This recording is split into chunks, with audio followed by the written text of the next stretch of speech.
Unprecedented, unfathomable, and unbelievable. These are the three words to sum up Delhi's exit polls. The pollsters are projecting a comfortable victory for the BJP, setting stage for them to return to power for the first time in the last 27 years. Aam Aadmi Party, which swept away the previous two elections, is looking at the possibility of its vote being breached. The overall poll of polls you see on your screens show 29 seats for the Aam Aadmi Party and 41 seats for the BJP, which is comfortably more than the majority mark of 36. Now, the vote share in the exit polls show that the ruling party in Delhi has lost a whopping 9.5% in vote share as compared to the last assembly elections. Aam Aadmi Party in 2020 won 53.5% votes, whereas in 2025 it is projected to win 44% of votes. BJP, on the other hand, is predicted to increase its vote share by 7.5%. In 2020, the BJP recorded 38.5% vote share, whereas in 2025, it is predicted to win 46% votes. Now, talking about the third player in these elections, the Congress Party. Interestingly, the vote share of the Congress is expected to increase, but it has not culminated into them winning any seat.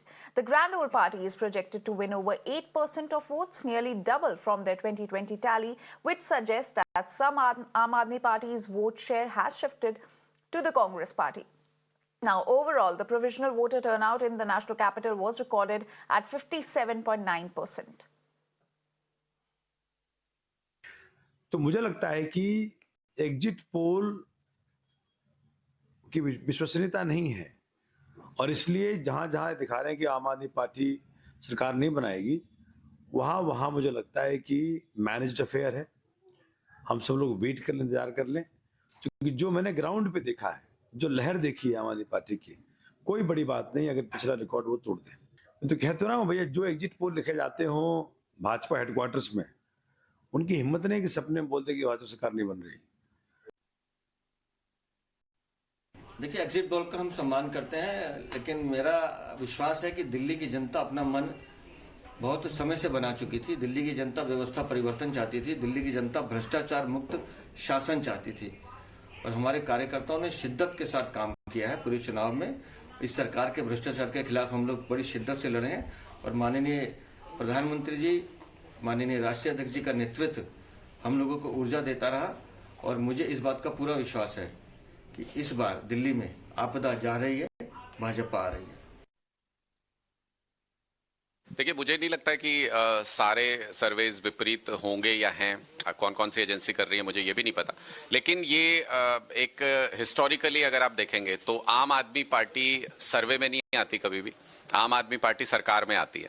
तो exit poll उनके, सरकार हमारी, सर्वे उनके, सरकार हमारी। तो वही इस बार का भी रुझान है जो हम अभी तक वोट देख पाए हैं। जिस तरीके का रुझान है, महिलाओं ने अनप्रेसिडेंटेड वोट किया है और महिलाओं ने 1:10 के रेशो में हमारे फेवर में वोट किया है। पूरी दिल्ली में जबरदस्त वोटिंग हुई है। अगर आप वोटिंग परसेंटेज देखेंगे, हम बहुत एनकरेज्ड है इस बात को लेकर के कि 65% के ऊपर, यानी लगभग 2015 में जो 67% वोटिंग हुई थी, लगभग उसी लेवल पे वोटिंग जाने वाली है और हम इन चीजों को लेकर बहुत पॉजिटिव है। I'm of this very firm opinion that the way Congress fought this election, it's really Congress's putting up of different agendas, Congress's campaign. We've actually changed the equation of the entire election. Where it goes to, how much it goes to, we'll all come to know on the 8th. And I don't think there's any point in either contradicting the exit polls or accepting that.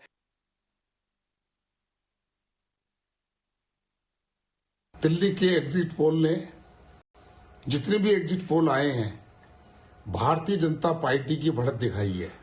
हम पहले दिन से कह रहे थे दिल्ली में Bharatiya Janata party इस बार सरकार बनाएगी।